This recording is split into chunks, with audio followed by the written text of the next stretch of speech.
پڑھتے ہیں وہ اللہ کی بارگاہ میں وہ التجائیں کرتے ہیں مالک اپنے نبی پر اور بھی رحمتوں کو زیادہ نازل فرما دے، اور بھی رحمتوں کو زیادہ نازل فرما دے۔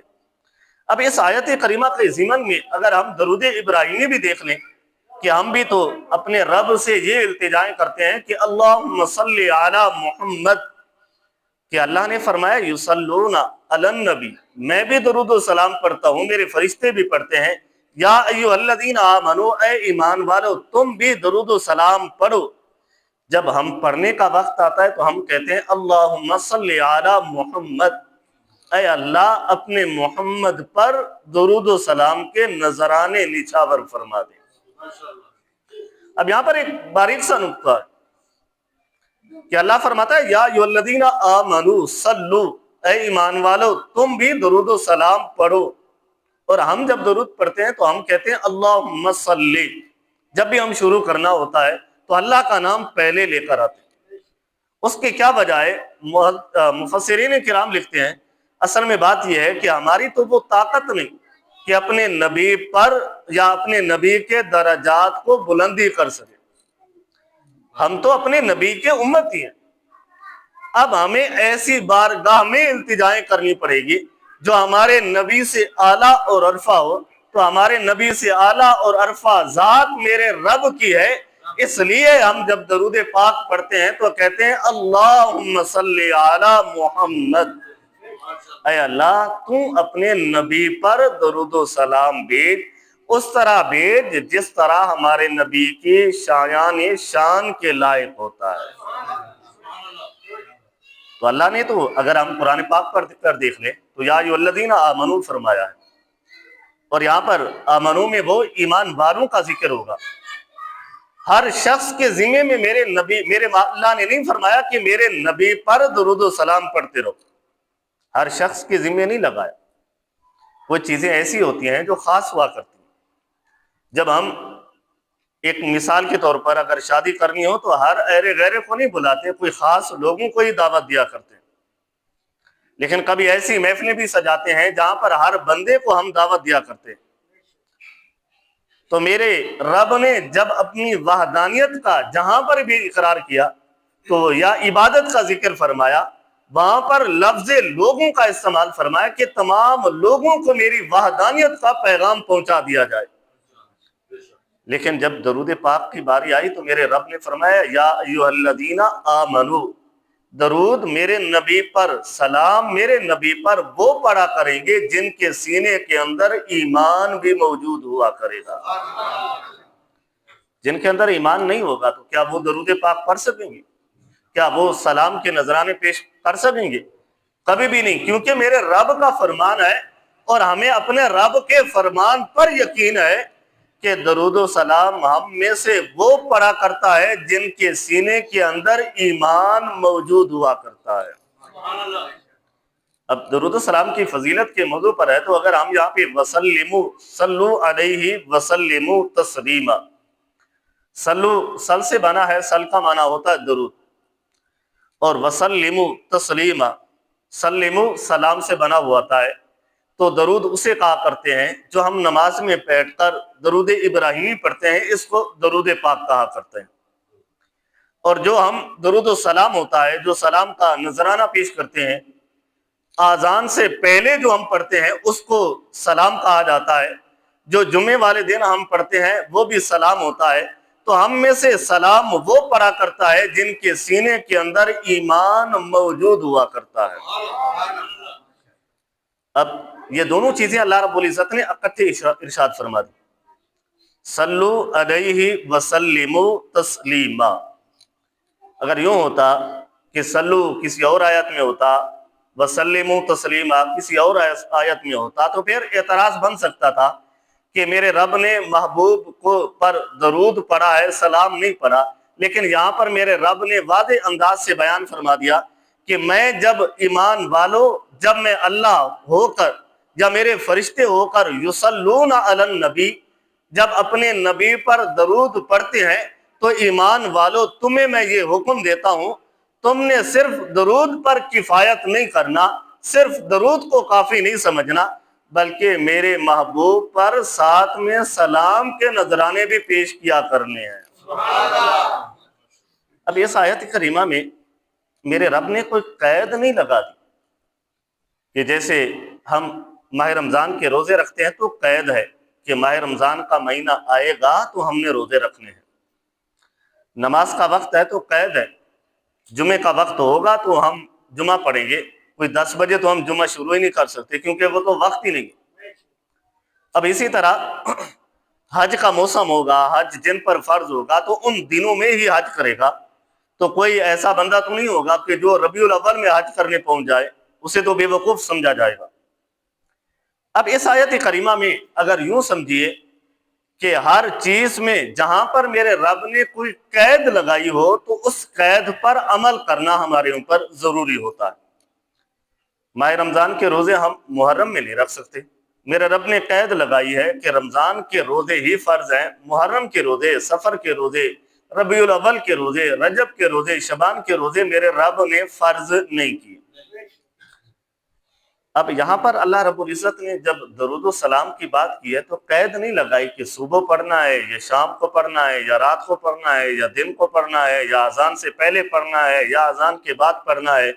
کوئی میرے رب نے ایسا لفظ ہی استعمال نہیں فرمایا، تو اس کا مطلب ہے کہ جب ہمارا دل کرے گا، جب ہم چاہیں گے اپنے نبی پر درود و سلام کے نذرانے پیش کر سکتے ہیں، اور ہر وقت درود و سلام پڑھنا یہ ایمان والوں کی نشانی ہوا کرتا ہے۔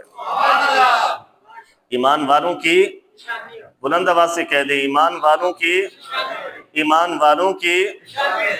اب اذان سے پہلے پڑھ لیں، کوئی کیا جرم ہوگا، کوئی گناہ کا کام ہوگا؟ یا اذان کے بعد ہم درود و سلام پڑھ لیں، کیا کوئی گناہ کا کام ہوگا؟ جب رب نے کوئی قید نہیں لگائی تو کسی انسان فرد واحد پر یہ حق نہیں بنتا کہ قرآن کو کسی قید کے انداز سے مقید کرتا پھرے کہ نہیں آپ نے اذان کے ساتھ درود و سلام نہیں پڑھنا، جب میرے رب نے یہاں پر مطلق فرما دیا، دن ہو، رات ہو، صبح ہو، شام ہو، جب ایمان والے تمہارا دل کرے میرے نبی پر درود و سلام کے نذرانے پیش کرتے رہا کرو، نذرانے پیش کرتے رہا کرو۔ ہم نماز پڑھ کے اگر درود و سلام پڑھ لیں تو کہیں منع تو نہیں ہے۔ اب ہر چیز کا اپنا ایک حکم ہوا کرتا ہے، قرآن پاک میں ہر چیز کا حکم موجود ہے۔ میرے رب نے حلال کھانے کا حکم دیا، حرام سے روکا ہے۔ اب کوئی اٹھ کے کھڑا ہو جائے کہ ہمیں چاولوں کا ثبوت دو کہ قرآن میں کہاں لکھا ہوا ہے کہ چاول کھانا حرام ہے یا چاول کھانا حلال ہے، کوئی اٹھ کر سوال کر دے تو کیا ہم اسے جواب دیتے پھریں گے، قرآن کی آیتیں ڈھونڈتے پھریں گے کہ چاول فلاں فلاں آیت میں لکھا ہے حلال ہے؟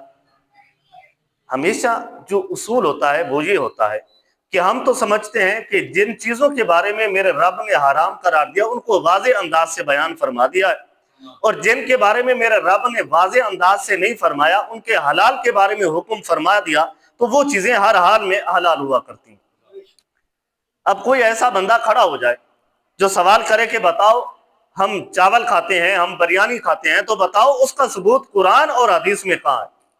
تو کیا ہم اسے جواب دیتے پھریں گے؟ نہیں، بلکہ ہم اس سے یہ کہیں گے کہ ہم تو اسے حلال سمجھتے ہیں، حلال سمجھ کر کھاتے ہیں، اگر تم سمجھتے ہو یہ حرام ہے تو ہمیں دلیل لا کر دے تو ہم یہ بریانی کھانا بھی چھوڑ دیں گے، یہ ہم چاول کھانا چھوڑ دیں گے۔ حالانکہ ایسی چیزیں ہیں جو حضور صلی اللہ علیہ وسلم کے دور میں بریانی نہیں ہوا کرتی تھی۔ اب کوئی اٹھ کر کھڑا ہو جائے کہ یہ بتاؤ کہ حضور صلی اللہ علیہ وسلم کے دور میں اذان سے پہلے یا بعد میں درود و سلام پڑھا جاتا تھا، وہ دلیل دے دو، تو ہم کہیں گے کہ ہم یہ دلیل نہیں دیتے، اگر نہیں پڑھنا جائز نہیں ہے تو ہمیں وہ دلیل لا کر دے دو، ہم اذان سے پہلے یا بعد میں درود پاک پڑھنا بھی ہم چھوڑ دیا کریں گے۔ کوئی ایسی دلیل نہیں ہے۔ ہر چیز کو صحابہ کرام کے اقوال یا افعال سے ثابت نہیں کی جاتی، عموم معاشرہ کو بھی دیکھا جاتا ہے، معاشرے کے اصول کو بھی دیکھا جاتا ہے۔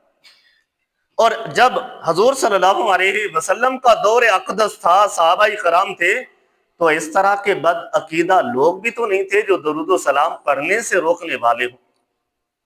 جب وہ تھے نہیں تو درود و سلام بھی پڑھا نہیں جاتا تھا۔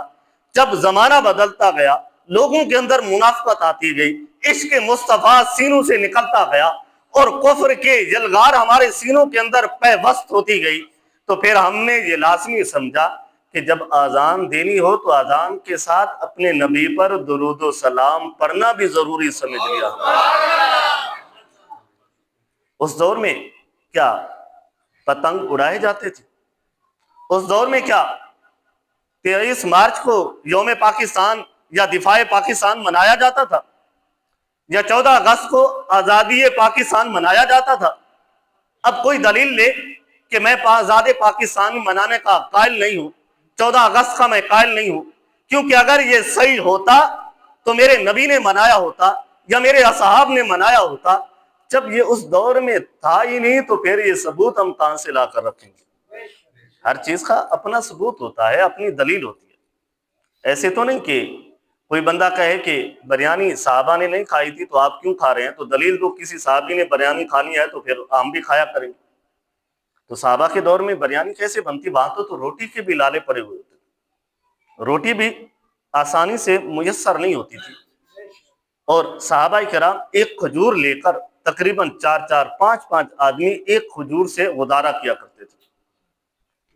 آج ہم شادیوں میں کتنی ڈشیں ہمارے سامنے ہوتی ہیں اور کس قدر ہم بے رحم ہو کر اس کھانے کو ہم فارغ خراب کر رہے ہوتے ہیں، اس کھانے کو ہم ضائع کر رہے ہوتے ہیں۔